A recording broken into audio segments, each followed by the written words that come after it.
Deep inside Iran, mountains, darkness, enemy soldiers closing in, a wounded American officer, alone, hiding in a crevice. Praying no one finds him first. Iran had already shot down a U.S. Air Force jet. 2 crew members were missing.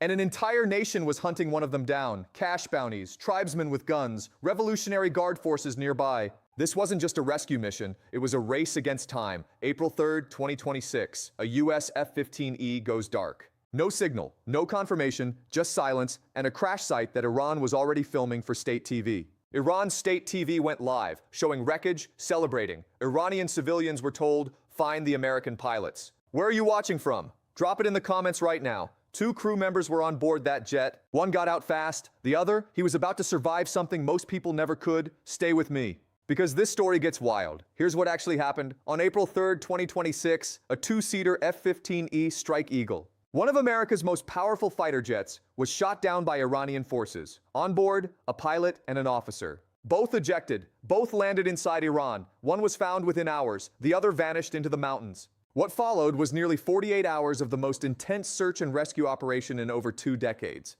And almost nobody got the full story. The CIA ran a fake intelligence operation. Drones struck nearby threats. And Trump monitored every second from the Situation Room. In this video, you're getting every single detail. The ejection, the hunt, the deception, the rescue, nothing held back. By the end, you'll understand why. You'll understand exactly why Trump posted just 3 words and why they shook the entire Middle East. But here's what the news didn't show you. This wasn't just helicopters and luck. CIA ran fake intel. Drones were killing Iranian soldiers who got too close. Trump was watching it all unfold live from the White House. Let me show you what actually happened. From the very beginning, understand the scale of what this man faced. No backup, no map, no food, wounded, and an entire country looking for him. This story is different. The F-15E Strike Eagle is built to fight at night, in bad weather, deep in enemy territory, a powerhouse. 0 air-to-air losses in operational history. Until now, Iran's IRGC hit it over southwestern Iran. Iranian media posted wreckage photos. Experts confirmed it. A U.S. jet down in combat for the first time in 20 years.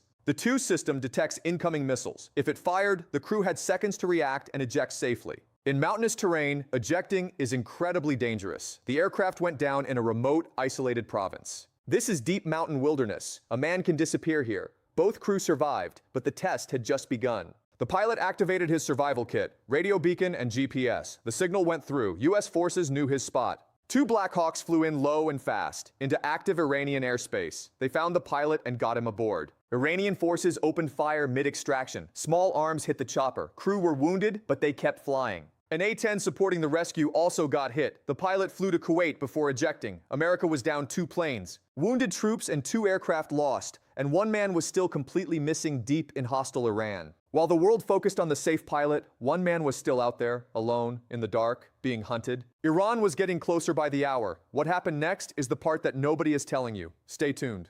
The weapons systems officer, a colonel, had ejected too, but his landing zone was rugged and remote. He was wounded, but not badly enough to stop, so he didn't. Back in Iran, the government activated everyone. State TV told civilians to search. A $60,000 reward was offered. Tribesmen were combing hillsides. Iranian forces got within 3 kilometers of him. That's how close this came to a complete disaster. MQ-9 Reaper drones were circling silently overhead, monitoring every movement below the kill radius. The moment any military-aged male got too close, the drones struck. The colonel kept moving through it. Think about the physical and mental toll. Alone, no food, no backup, in a hostile environment, he didn't break. Survival, evasion, resistance, and escape. This is SEER training, weeks of brutal, realistic conditioning. They train your mind to stay operational when your body is screaming. The colonel was living it for real.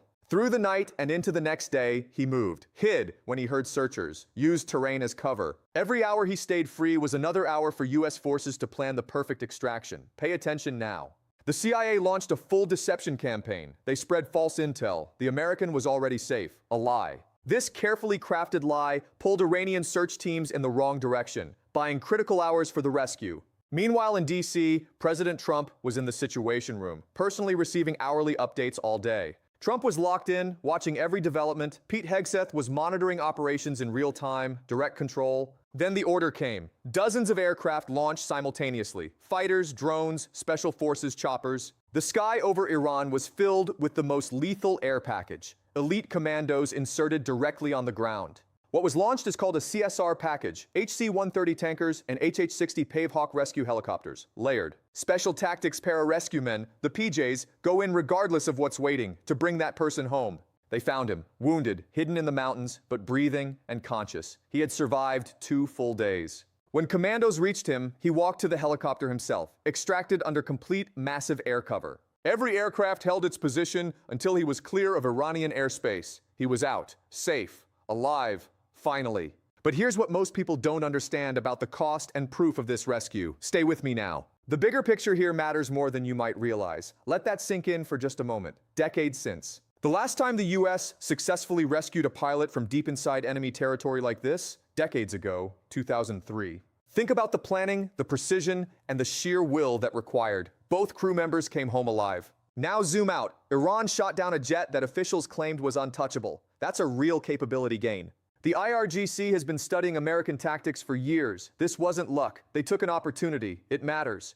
But here's the counterpoint, and it reveals true American capability. Iran had every possible home advantage. Civilian networks, thousands searching, IRGC in the field, and they still could not reach one lone man. State media mobilization and bounty networks, IRGC ground forces deployed, and the colonel outran all of it. That is a story about what American military training actually produces. Elite performance under pressure.